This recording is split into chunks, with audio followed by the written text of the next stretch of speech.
The envelope sat on the kitchen counter, plain and unassuming. But the moment I saw the return address, my parents' house, I knew it was an invitation. One of those family dinners I had been dodging for years. The kind where every glance feels like a judgment, every word feels like a test.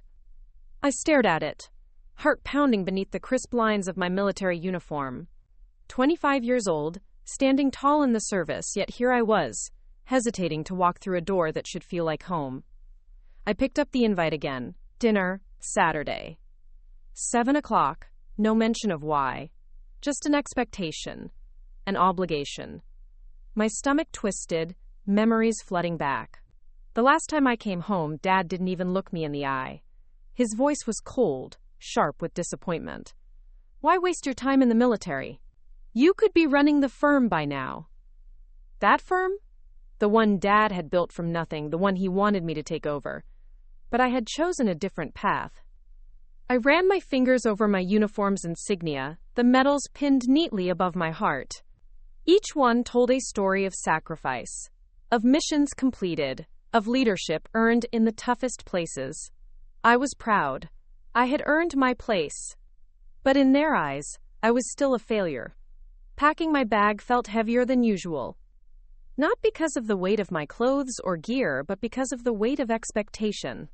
I remembered the countless arguments, the silent treatments, the nights spent wondering if I was enough.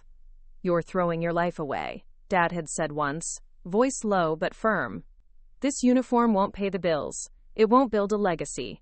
His words echoed in my mind as I folded my dress blues, the fabric stiff but familiar. The truth was, I had never told them everything. The missions where I had led my unit through hostile territory, the commendations I earned for bravery under fire, the lives I saved because I refused to back down. None of that mattered at home. At home, success was defined by board meetings and balance sheets, not by courage and honor.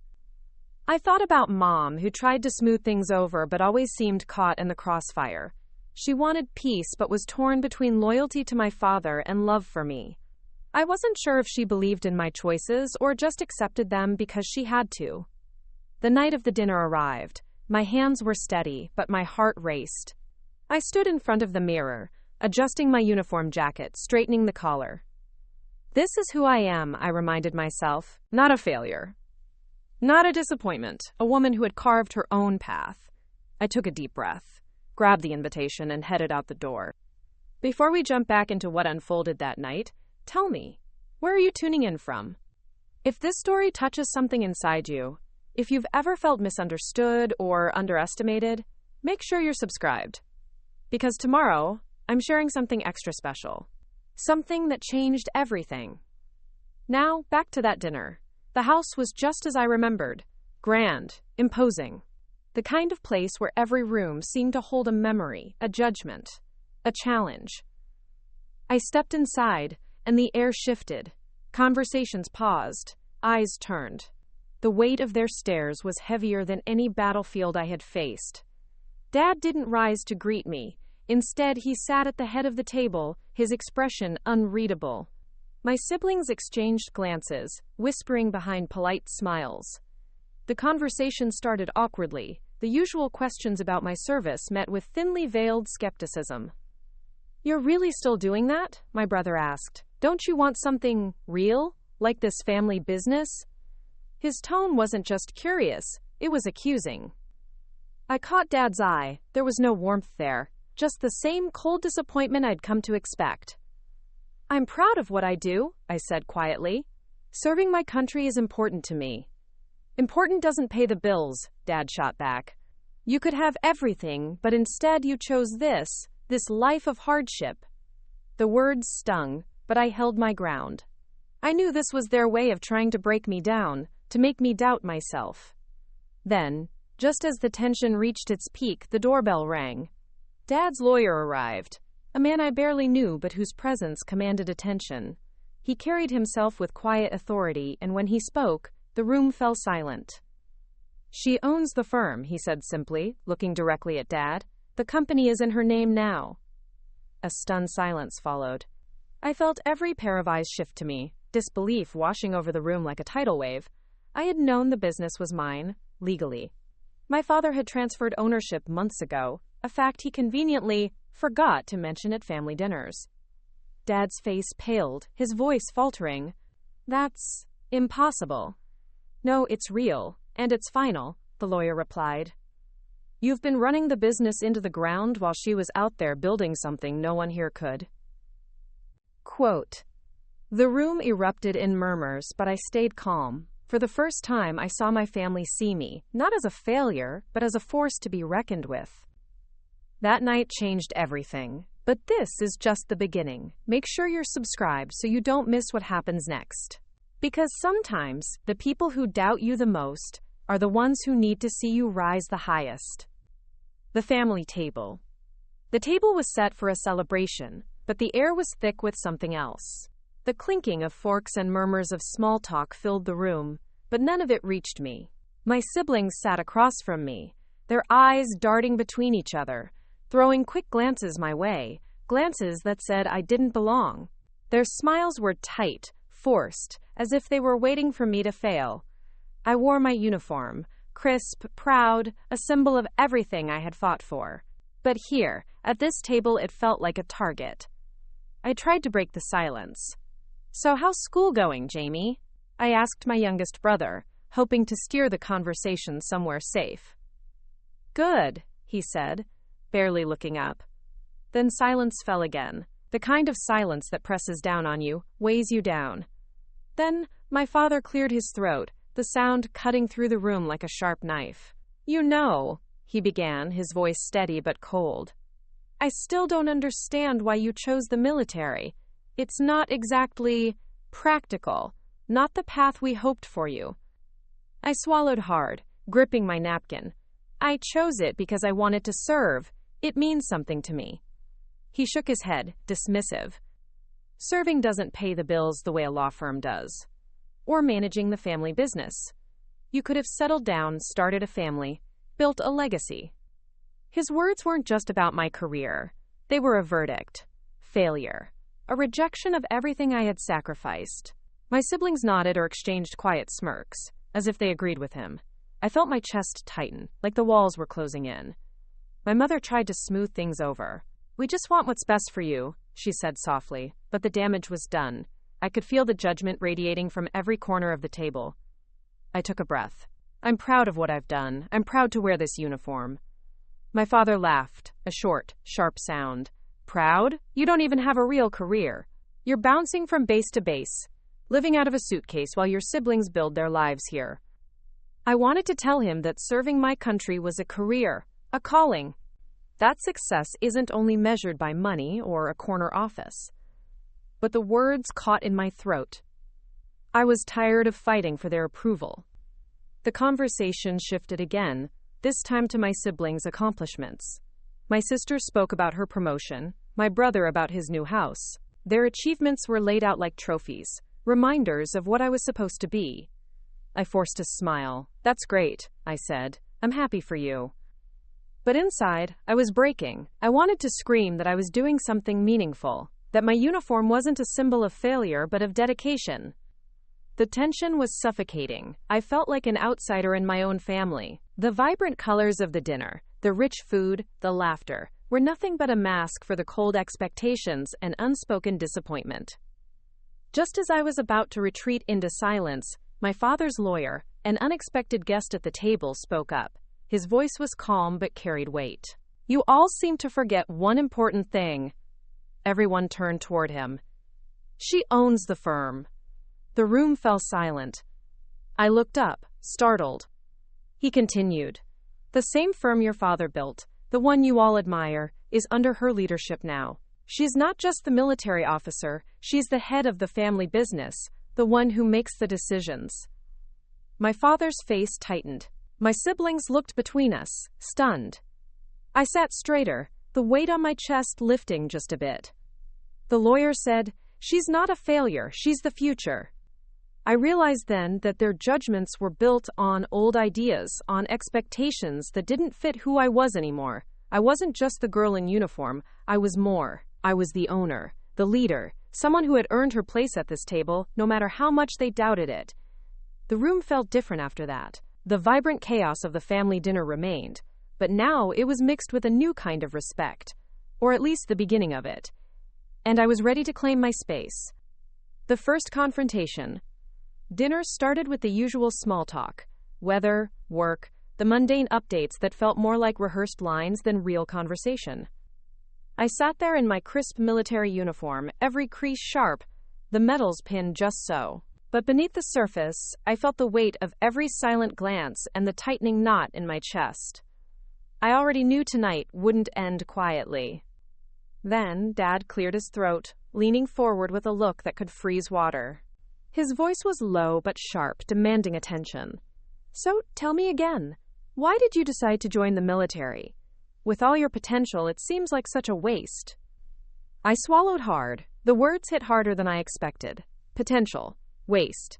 Like my years of service, the sacrifices, the discipline, meant nothing to him.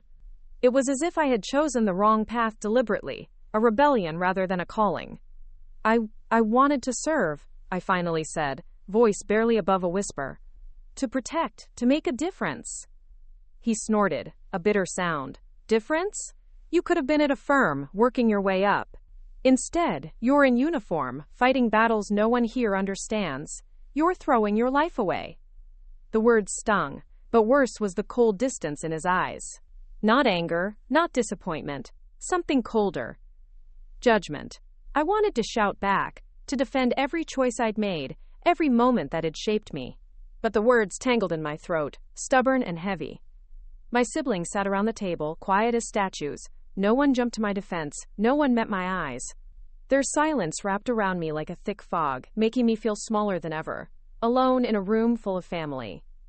I glanced at my mother. She looked away quickly, as if avoiding a conflict she couldn't fix. The clink of silverware and the low hum of the air conditioner filled the void where words should have been. Dad's voice cut through again, sharper now, almost accusatory. Do you really think this military thing is a career? What happens when you're done? What then? I wanted to explain the leadership skills, the discipline, the sense of purpose I found. But he wasn't listening. He wanted a different story, one that fit his idea of success. I'm proud of what I do, I said, voice firmer this time, trying to hold back the tears. It's more than a job. It's who I am. He shook his head slowly, disappointment etched into every line of his face. I just don't see it that way. You're letting yourself fall behind your siblings, behind where you should be. That hit harder than anything else. Behind. Like my life was a race I had lost before I even started. I looked around again. My sister's eyes flicked down to her plate. My brother's jaw tightened, but no words came. The silence was deafening. I felt invisible, like a ghost haunting a house that no longer felt like home. I wanted to scream, to demand respect, to make them see me, not the uniform, not the years of service, but me. Tonight, though, he carried something different, an envelope thick with possibility. Good evening, he said, his voice calm but firm. I hope I'm not intruding. My father's eyes narrowed. No, you're not. What brings you here? Mr. Caldwell glanced around the room, then turned to me. I have something important to share with you all. It concerns the future of the firm. A hush fell over the table.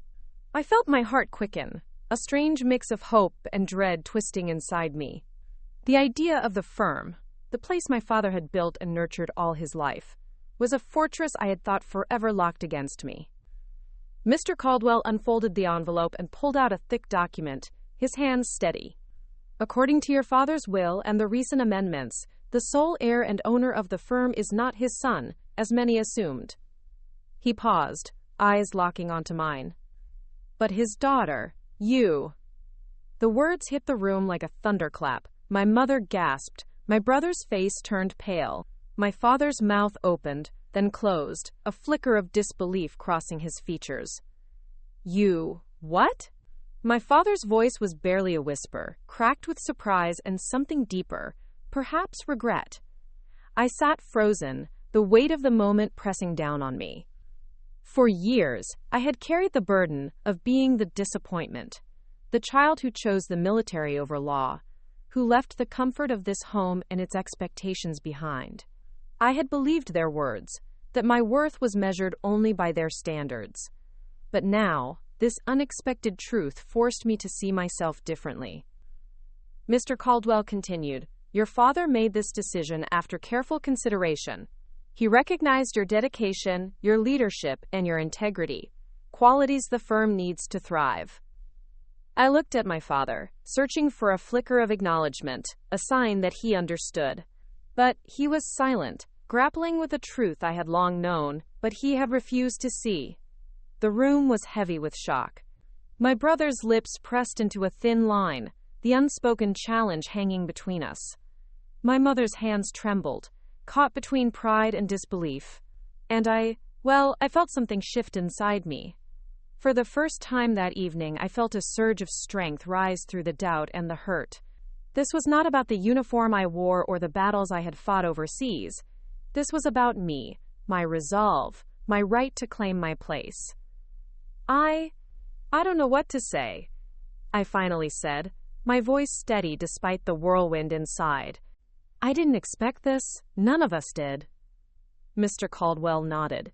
"It's a significant change, but one your father wanted.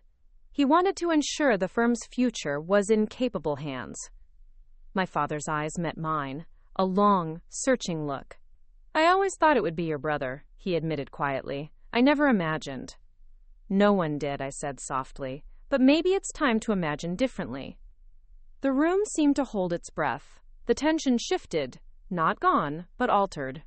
The narrative of who I was in this family was changing, and with it, the story I would tell myself.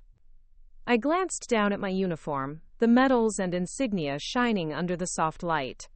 They were more than just symbols of service. They were reminders of my strength, my discipline, my commitment, and now they carried a new meaning. "This isn't just about the firm," I said, meeting my family's eyes one by one. "It's about who I am, beyond the expectations and the judgments. I'm more than the soldier you see. I'm the woman who earned this trust." My father sighed, a complicated expression passing over his face.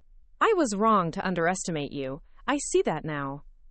My mother's eyes misted over, and even my brother nodded, albeit reluctantly. Mr. Caldwell closed the folder. "The firm will need your leadership, and I believe you're ready." I swallowed the lump in my throat and stood up, feeling the weight of the evening lift just a little. "This is my chance," I said, more to myself than anyone else, "to reclaim who I am, to redefine what success means in this family." As the lawyer gathered his things and prepared to leave, I felt a quiet determination settle in my chest. The night had taken an unexpected turn, but it was a turning point, not just for the firm, but for me. No longer just a failure in their eyes, I was now the owner, the leader, the daughter who had earned her place. And this was only the beginning. The fallout. The room fell into a heavy silence after the lawyer's words echoed through the air. "She owns the firm," he said plainly, eyes fixed on the man who had always been the center of this family's world. The father sat there, stunned, his grip tightening around the edges of his chair like he was trying to hold on to a reality that was slipping through his fingers. Then, as if a dam had broken, the bitterness poured out. "How could you possibly be ready to run a firm like this?" His voice cracked with disbelief. "You left everything behind. The military, the discipline." "Sure, but this is not some battlefield. This is business, legacy, responsibility. Do you even know what you're doing?" The words cut deep, but she didn't flinch. "Not now, not ever." "I've served my country," she said firmly, her voice steady, despite the storm swirling around her. "I've led troops, made tough decisions under pressure, and earned every rank I hold. Leadership isn't about sitting behind a desk. It's about standing up when it matters most. I'm ready for this." Her father's eyes narrowed, a flicker of anger mixed with something else. "Confusion? Fear? You think a uniform makes you qualified? You think medals mean you understand the law, the clients, the board? You've never worked in this firm. You're a failure here." The word hung in the air, heavy and sharp. But she stood taller. "I'm not a failure. I'm someone who's fought through every doubt, every challenge. I served in combat zones where failure meant lives lost. I returned to face my family's judgment, and I'm still standing. This firm isn't just a business to me, it's a responsibility I'm ready to carry. Her siblings exchanged glances. For years they had witnessed the tension, the quiet sidelining of her efforts, the constant underestimation. But now, something shifted. One brother spoke up softly. "Dad, maybe she's earned more respect than we've given her." Another sister nodded, her voice steady. "She's proven her strength beyond this family. Maybe it's time we saw her for what she really is." The father's face hardened. "You think I don't want the best for this family? For this firm? You think I don't care about legacy?" "I know you care," she said quietly but firmly. "That's why I'm here. To protect it, to grow it, to honor it. And I won't let old biases stand in the way." The room's tension began to loosen, threads of understanding weaving through the skepticism. The siblings gathered closer, their support no longer whispered but declared. She looked at her father again, eyes unwavering. "I'm not asking for your approval. I'm showing you what I've earned, not just as your daughter, but as a leader." Her father's gaze dropped, the fight draining from him. The realization settled in slow, reluctant waves. Maybe the daughter he had doubted was exactly who the firm needed. And in that moment, the atmosphere shifted. The hostility ebbed, replaced by a cautious respect, a new chapter beginning, not just for the firm, but for the family too. The fallout wasn't just about inheritance or titles. It was about breaking through old wounds, confronting biases, and standing tall in the face of doubt. She had been called a failure. But now, at this table, she was the future. And she owned it. The decision. The weight of the military uniform pressed down on her shoulders, heavier somehow than the fabric itself. It was a symbol of discipline, of sacrifice, of a path chosen long ago. Yet tonight, beneath the harsh glare of the dining room lights, it felt like a suit of armor she couldn't fully rely on.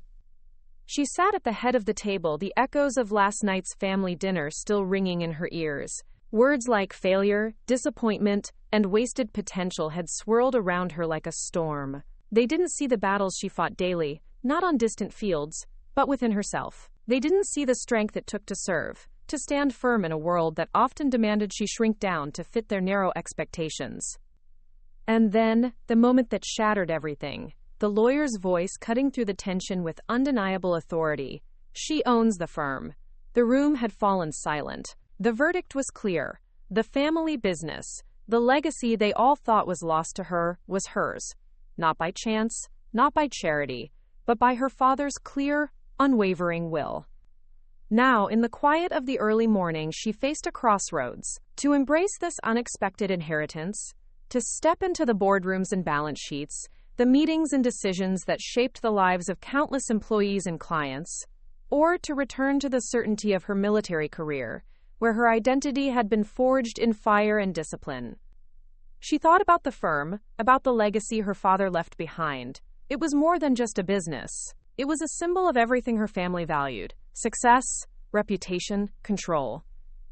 Taking over meant carrying that weight. It meant facing her family's doubts head-on, proving she was more than just the failure who didn't fit their mold. It meant stepping into a world she'd barely known, where her uniform was replaced by a suit and her battles were fought with words and strategy instead of orders and missions.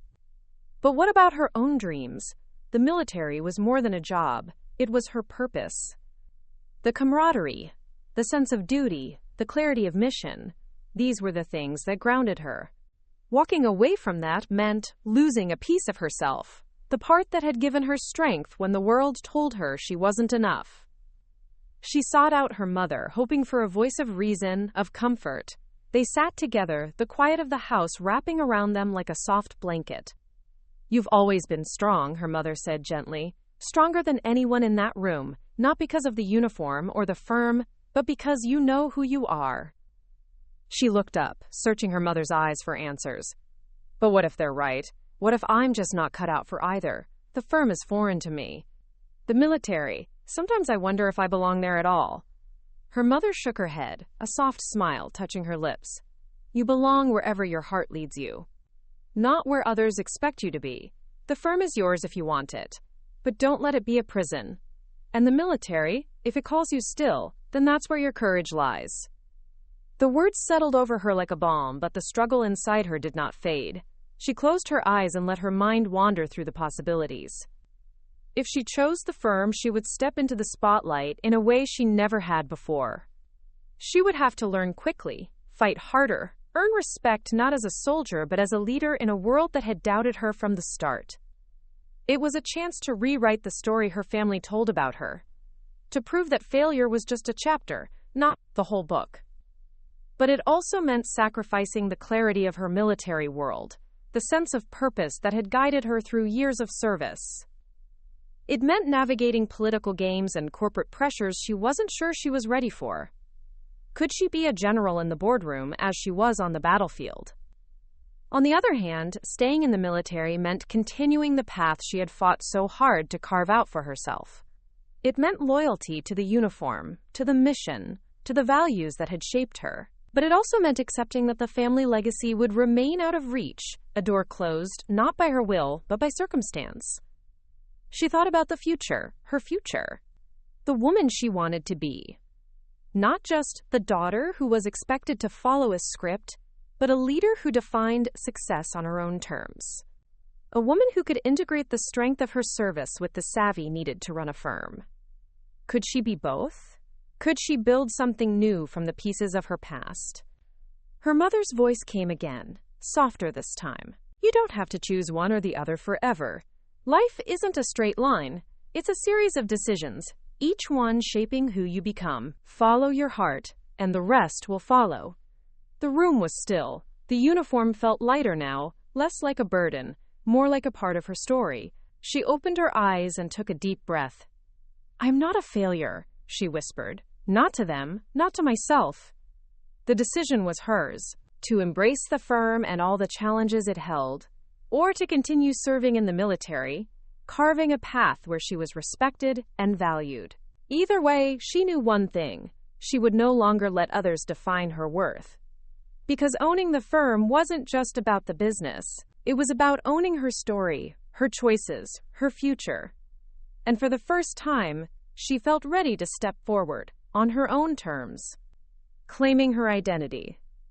The room fell silent, the weight of their words still hanging in the air. They had called me a failure, again, the usual chorus, the familiar disappointment in their eyes. I sat there in my military uniform, the sharp lines of my jacket contrasting against the worn wooden table that had witnessed so many family battles before. Their voices were loud, but I could feel a quiet storm building inside me. I took a breath, steadying myself. This wasn't the moment to shrink back. No, this was the moment to claim who I really was, on my own terms. I'm not a failure, I said, voice calm but unwavering. Their eyes flicked to me, a mix of surprise and skepticism. I've been serving my country, yes. But I've also been managing the firm. The law firm Dad built. And I'm not just managing it, I own it. There was a beat of stunned silence. Then Dad's lawyer, who had been sitting quietly in the corner, spoke up. His tone was matter-of-fact, yet carried a weight that no one could ignore. She owns the firm, he said, eyes steady on the room. The legal documents are clear. The shares were transferred to her last year. It's hers. A ripple passed through the family.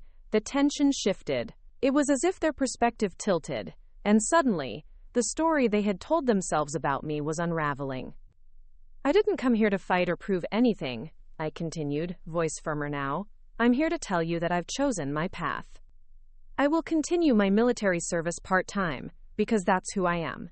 But I am also the owner of this firm, and I intend to lead it with the same dedication and discipline I bring to everything I do. Quote, my mother's eyes shimmered with unshed tears. My brother looked away, the usual sneer replaced by something softer, maybe respect. Even Dad's lawyer nodded, as if affirming a truth that had been hidden beneath years of doubt. I know it's different from what you expected, I admitted, but this is my life. I'm not just your daughter who fell short of some dream. I'm more than that. I'm a soldier and a lawyer. I'm the one who carries Dad's legacy forward, not by following his footsteps blindly, but by forging my own. The room felt heavier, yet lighter at the same time. The walls that had held so much judgment were beginning to crack. My family was starting to see me, not as a failure, but as a force to be reckoned with. My father's voice broke through, low and hesitant. I didn't know. I didn't realize you wanted this. I always did, I said softly. I just didn't have the chance to say it, until now. My sister shifted in her seat, breaking the silence. So, you're really going to do both? The military and the firm? Yes, I said, a small smile breaking through. I'm going to serve my country, but I'm also going to serve our family's legacy. It's not one or the other. It's both. The family dynamics began to shift in that moment. The old narratives of failure and disappointment were being replaced by something new: recognition, respect, and hope. Dad's lawyer leaned forward. She's proven herself in 2 demanding fields. That kind of determination is rare. My mother reached out, her hand trembling slightly as it found mine. We're proud of you, even if it took us a while to see it. I squeezed her hand, feeling a warmth I hadn't felt in years. For the first time in a long time, I belonged, not just in the firm, not just in the military, but right here at this table with my family. I'm not just taking over the firm, I said, voice steady. I'm building something new, a future that combines all parts of who I am. My brother nodded slowly. Guess we were wrong about you. Yeah, I said, laughing quietly. You were, but that's okay. We all grow. The conversation turned from confrontation to collaboration. Plans were made, ideas shared. The tension eased, replaced by something that felt like hope. I looked around at the faces of my family, some still uncertain, others beginning to believe, and I knew this was just the beginning. I had claimed my identity, not by rejecting my past, but by embracing all of it. The soldier, the lawyer, the daughter, the owner. And in that moment, I finally felt whole. This is my story, my fight, my legacy. And I'm ready to own it. Family unity. The room hummed softly with quiet conversations, the clinking of glasses, and the faint scent of dinner still lingering in the air. It was a gathering unlike any other they had shared in years, one born not out of obligation, but out of a deeper need to heal. Tonight, the family was here to celebrate her, the very woman they once doubted, the daughter they had misunderstood. She stood by the doorway, still in her military uniform. The crisp lines of her jacket and the polished metals on her chest caught the light, reflecting more than just pride. They reflected years of sacrifice, discipline, and unwavering determination. A lifetime of proving herself, not just to the world, but to the family that had once called her a failure. Her father, a man who had always been hard to read, cleared his throat and stepped forward. His shoulders were less rigid tonight, and there was a softness in his eyes that hadn't been there before.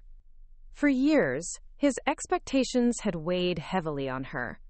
Expectations she hadn't met in the way he wanted. But now, those expectations were changing, reshaping into something altogether different.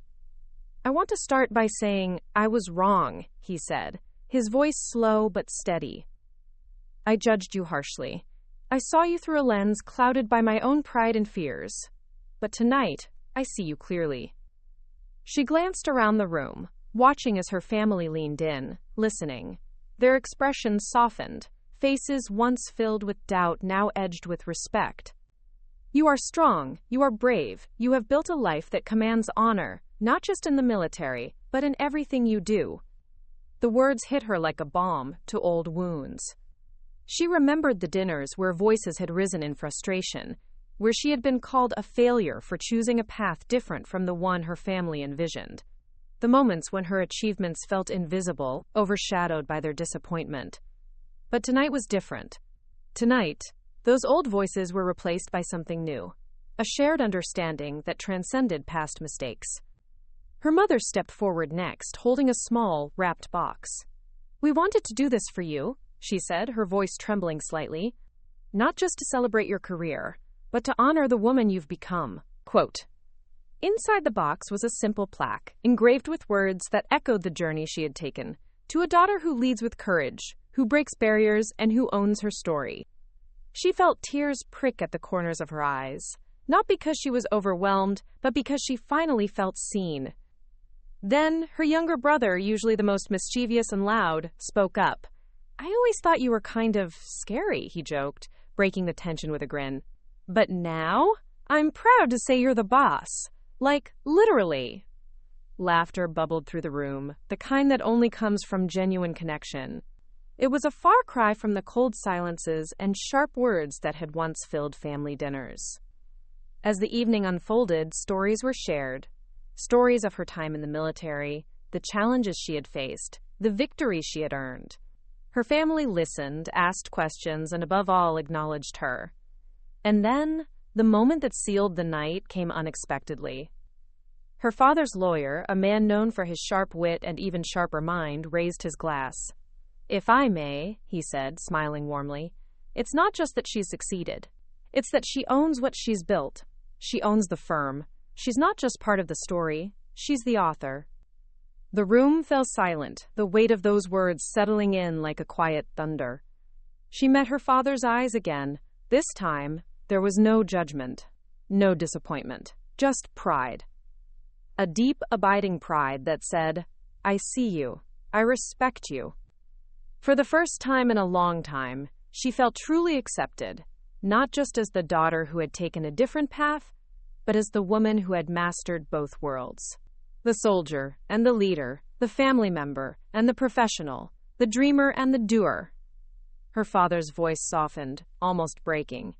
"You've taught me something important. That family isn't about fitting into a mold. It's about support, about standing beside each other no matter what." She nodded, the weight of years lifting from her shoulders. "This is what family should be," he continued. "Not judgment, not disappointment, but love, pride, unity." Her heart swelled with a sense of peace she hadn't known was possible. The gathering continued, the room filled with warmth and laughter. Old wounds began to heal, stitched together by newfound respect and understanding. Each story shared, every apology spoken was a thread weaving them closer. She realized that the family she had longed for wasn't about perfect achievements or fulfilling expectations. It was about acceptance, about seeing each other fully, flaws and all. And tonight, that acceptance was finally hers. She looked around at the faces surrounding the table, faces she had once feared would never recognize her worth. But now they did. They celebrated her not despite her choices, but because of them. Her military uniform was no longer a symbol of separation. It was a badge of honor, proudly worn alongside the mantle of ownership she had claimed in the firm. Two identities that had once felt at odds, now embraced as parts of a whole. Her father's apology lingered in the air, a promise of change. "Thank you," he said quietly, "for being you, for showing me what it means to be truly strong." She smiled, a lightness spreading through her that she hadn't felt in years. "I'm not a failure," she said softly, but with unwavering conviction. "I'm exactly who I'm meant to be."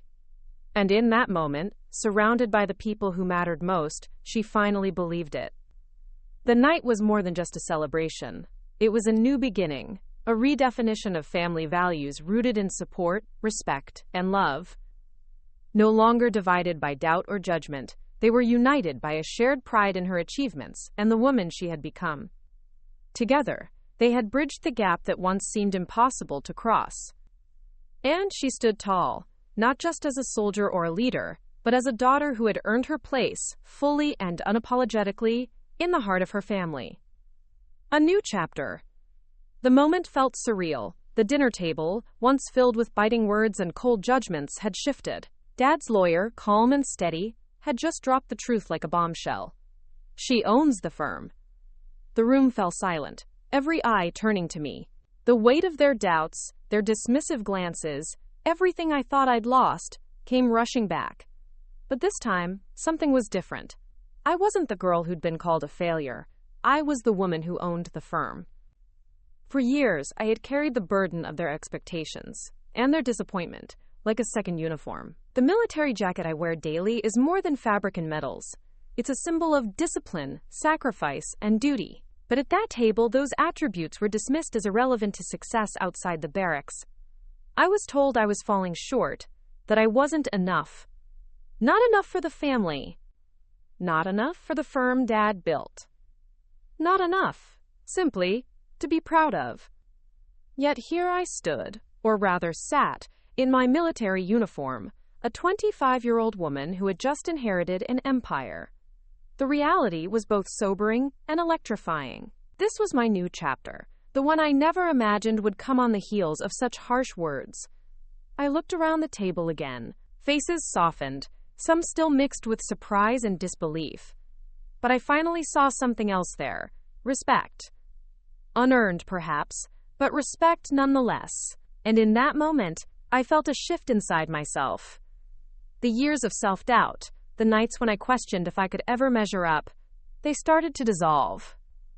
I thought about the road here. How many times had I been told to choose, either the military or the family business? How often had I felt torn, as if my two worlds were opposing forces, destined to pull me apart? But now, holding this unexpected victory, I realized they were not enemies. They were partners. Each role I play strengthens the other. The discipline I've honed in the service sharpens my leadership. The resilience I've built in the courtroom fuels my determination on the battlefield. I am not fragmented. I am whole. That night, as the plates were cleared and the conversation shifted to quieter tones, I let myself imagine the future. My first day at the firm was no longer a source of anxiety, but a challenge I was eager to meet. I saw myself walking through those doors, military uniform tucked safely beneath a tailored blazer, ready to command the boardroom with the same confidence I carried on the field. And my service? It wasn't something I would leave behind. It was part of my identity, just as much as the firm was. The two roles weren't competing narratives. They were threads woven into the fabric of who I am. I would carry my duty to my country and my commitment to my family's legacy side by side, each enriching the other. I thought about Dad, about the legacy he entrusted to me. It wasn't just the law firm or the title of owner. It was the trust, the belief that I could rise above the noise and prove my worth. In that moment, I vowed to honor that faith, not by becoming someone else, but by being the best version of myself. The lawyer's words echoed again in my mind, steady and sure. She owns the firm. Not just a statement of fact, but a declaration, a promise, a new beginning. I knew there would be challenges ahead. Doubts to overcome, expectations to manage, battles to fight on every front. But I was ready. I had to be. Because this wasn't just about proving others wrong anymore. It was about proving to myself that I was enough, strong, capable, and worthy. The support of my family, even if flawed and complicated, was a foundation I could build on. This dinner had shown me that beneath the criticism, love was present. It might be buried under years of misunderstanding, but it was there. And with that support, I could face the future with courage. I pictured the firm's conference room, the hum of conversation, the rustle of papers, the weight of responsibility settling on my shoulders. Not as a burden, but as a mantle I was proud to wear.